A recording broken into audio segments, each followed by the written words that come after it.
I stole money from my own charity fundraiser for an orphanage center, back when I was in high school. So, this all happened when I was 17, back in high school. I wasn't the type of person who stood out much. I wasn't the smartest. I wasn't an athlete, and I didn't even do anything that made people take notice. I was, well, just an average high school guy. But one day, something inside me clicked. I wanted to do something memorable. Something that would stand out, not just for me, but for others too. So, I went on my phone, just browsing random ideas for memorable high school moments. I was seeing a lot of crazy, impressive stuff. Cool things like road trips, starting a band, or big pranks, but none of it felt right for me. Sure, they looked fun, but it just didn't resonate. So I thought, maybe it's not even worth it, and just went to bed. The next day, it was Saturday. My buddy Logan and I were hanging out, just killing time. We went to watch a movie, and on our way home, I mentioned to him that I wanted to do something heroic, something that would actually matter for other people. He laughed and said, "Why do you want to do that? You never take anything seriously." I told him I was serious, and when he saw the look in my eyes, he knew I wasn't messing around. Then, he gave me an idea that hit me like a truck. He said, "Why don't you donate to an orphanage or something? There's one a few blocks from my house." I thought, wow, that's actually a really good idea. But then, reality hit. How was I supposed to get the money to donate? I didn't exactly have thousands lying around. All I had was about $50. Logan, sensing my hesitation, handed me $20 and said, "Here's your first contribution." I was like, "You're a genius, Logan." I thanked him, and honestly, at that moment, I felt like I had the whole thing figured out. Later that night, I went home and told my older sister about my idea.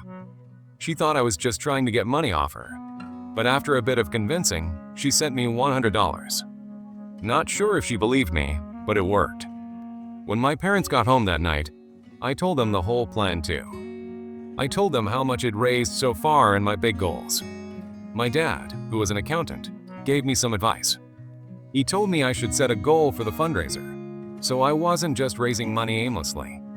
So, I took a pen and wrote down my goal, $5,000. I also kept track of how much I had raised in a little notebook. I was off to a good start, and things were looking promising. The next day, I took the plunge. I went to school and started approaching my classmates. At first, I was nervous as hell. I didn't want to seem pushy or make people uncomfortable. But something surprising happened. People were actually receptive. Some donated $1 or $2. A few gave $5 or $10. And shockingly, some handed over $20 bills. I set up a small table in the cafeteria with hand-drawn posters explaining my goal to raise money for the local orphanage. Word spread fast. Students I barely knew came up to me between classes, dropping crumpled bills and loose change into my box. Some of the teachers even joined, and a few of them made announcements in their classes about my fundraiser. And then, the principal called me to his office. At first, I was terrified. I thought I was in trouble, but no. He just wanted to commend me for the initiative. And then, without hesitation, he gave me $100.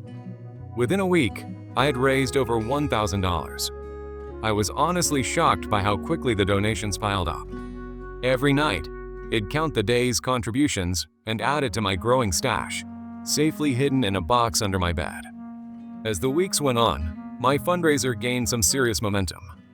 I won't lie, I was very surprised by how far it had come. I honestly didn't expect it to blow up like this. By the end of the month, I had hit the $5,000 milestone I'd been aiming for, and I was all set to donate to the orphanage. But at the same time, something weird happened. After a while, everyone who knew about the fundraiser seemed to forget. My teachers, my classmates, no one even brought it up anymore. It was like the whole thing had vanished from their minds. And I gotta admit, I felt a strange mix of relief and disappointment. On one hand, the pressure was off. But on the other hand, I kind of missed the excitement, the sense of purpose it had given me. I told myself, this is for the kids at the orphanage though. So I kept going, even though the buzz was fading.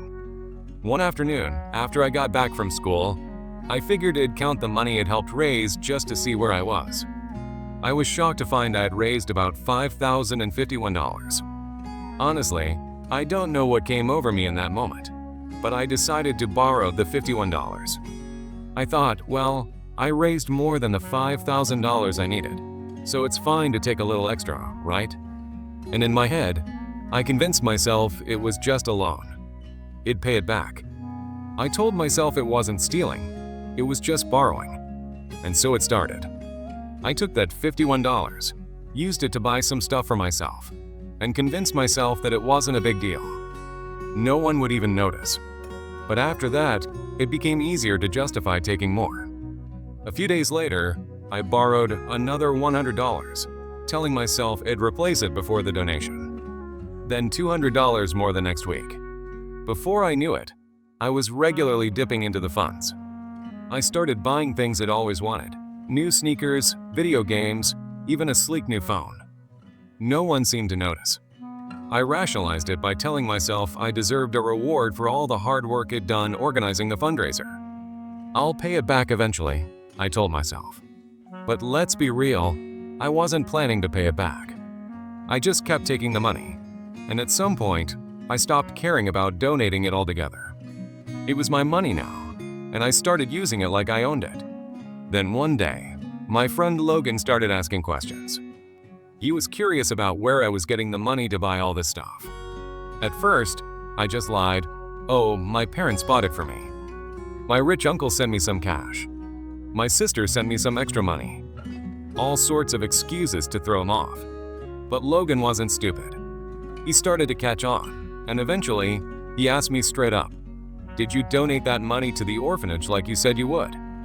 I immediately assured him, "Yeah, I totally donated it. All of it." And to make him back off, I guilt-tripped him a little. "Don't you trust me? We've known each other for years. Come on, man." And I guess that worked. He didn't press me any further. But then, I went home later that day, and when I checked the cash I had left, I realized I still had over $2,000 in there. It hit me all at once, guilt and greed mixing in my chest. What the hell had I done? But I didn't act on it right away. I left the money sitting there untouched for weeks. Then, one day, Alice came up to me. Now, Alice wasn't someone I really talked to much. She was the kind of girl who always had an answer for everything. And when she walked up to me, I knew she wasn't just going to ask me about the weather. She said it straight up. "I know you didn't donate that money to the orphanage." I was in complete shock, but I didn't let it show. I tried to play it cool, saying, "I don't know what you're talking about." She just laughed and told me to stop acting. "Just admit it." "I know you're lying." I stood firm, denying it. "If you're talking about that fundraiser, I did for the orphanage. I donated the money. Get your facts straight." Then she looked me dead in the eyes and said, "Want to bet?" I was caught completely off guard. How did she know? Then she hit me with the truth. She said she knew someone from the orphanage and called them to ask if a teenage boy had dropped a huge donation recently. They told her they hadn't received anything like that. The moment she said that, I knew I was screwed. I couldn't lie anymore. I couldn't pretend it donated to a different orphanage either. There was only one close by. I tried to backpedal, but she wasn't having it. She pushed me to admit what I'd done with the money. And I did. I told her everything. How I took the money, how I kept using it for myself, and how I just didn't care anymore. Honestly, it was dumb of me to tell her everything, but in the moment, I was scared. I didn't know what else to do. What shocked me the most was how she reacted. I expected her to be furious, disappointed, ready to drag me to the principal's office. But instead, she just looked interested. Like, really interested. "How much of the money do you have left?" she asked. I told her about $2,000. Then she surprised me even more with what she said next. She told me, "Since you're not planning to donate it anymore, I want some of that cash." I was shocked. Here was this girl, who had connections to the orphanage, asking me for part of the stolen donation money. It was crazy to me, but I didn't want to risk her ratting me out. So I asked, "How much do you want?" she said. "Half of what's left." Without hesitation, I agreed. I had no idea what this girl was capable of, and honestly, I wasn't ready to find out. So I told her to follow me home, and I gave her $1,000, just like she asked. We talked a little, and I even told her why I started the fundraiser in the first place.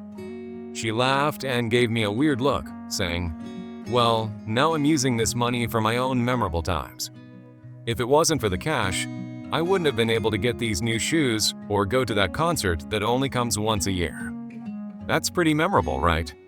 I just looked at her and thought, I guess she's right. And from that point on, we became pretty good friends. We hung out a lot, played games, went out casually. Sometimes she'd joke about us starting another fundraiser for a good cause, and we'd laugh it off.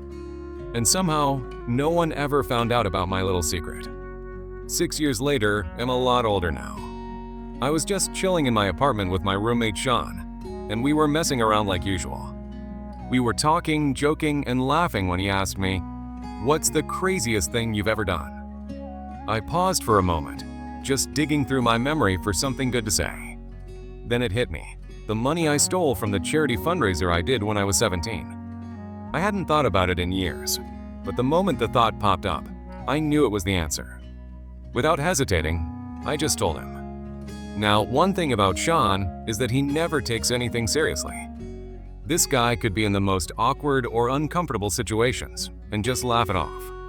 There was this one time he got fired from his only job for coming in 10 minutes late. You'd think he'd be pissed, but no.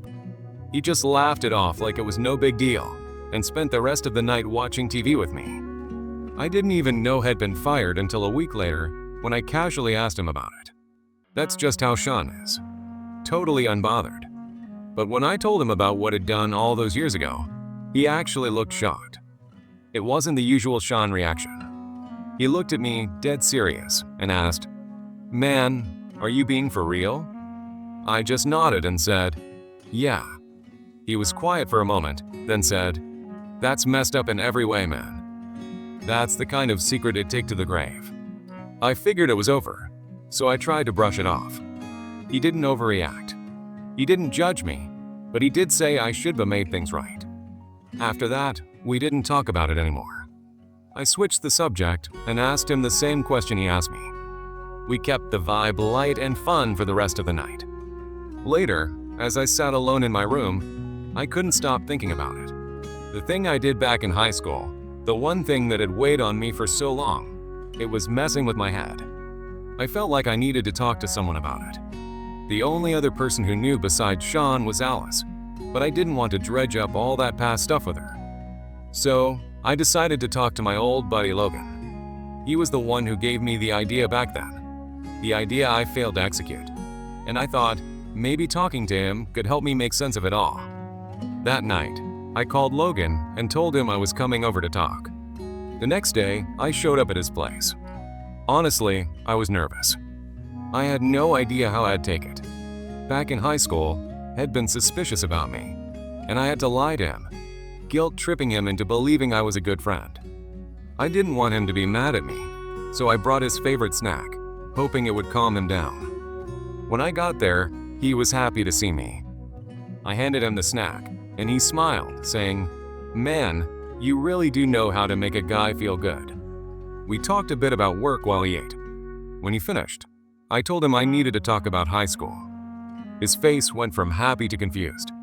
"What about high school?" he asked. That's when I dropped the bomb. I told him everything. I went into the full details of what I did, and as I said it, I could feel the weight of it all. I was emotional, telling him like I was the victim, explaining how messed up it was. When I finished, Logan just stared at me for a second, then said, "So you finally said the truth." I was shocked. I thought he would react differently, but instead, he just looked at me and said, "Jason, do you really think I'm an idiot?" I couldn't believe it. "Huh?" I asked. He just shook his head. "I knew all along. I just waited for you to talk about it. I didn't expect it would take this long, though. I wanted to ask him how he figured it out, but that felt too stupid. So I asked instead, if you knew all along, why didn't you just report me to the principal back then?" He looked at me like it was the most obvious thing in the world. Because you were my best friend. I didn't want to get you in trouble. I honestly thought you would do the right thing, but you never did. The room fell silent. Finally, Logan broke the silence, telling me he was disappointed in me, but he didn't hate me for it. He said, "You should be sorry, but you're not the one I want an apology from. You should go home and make things right." I could barely breathe. I was filled with guilt, and all I could do was nod. We hugged it out before I left. That night, I didn't even feel like eating. Sean made dinner for the two of us, but I just couldn't bring myself to touch it. My mind was too full of what I was going to do next. What should I do next? I had no clue, and I couldn't shake the feeling that something had to change.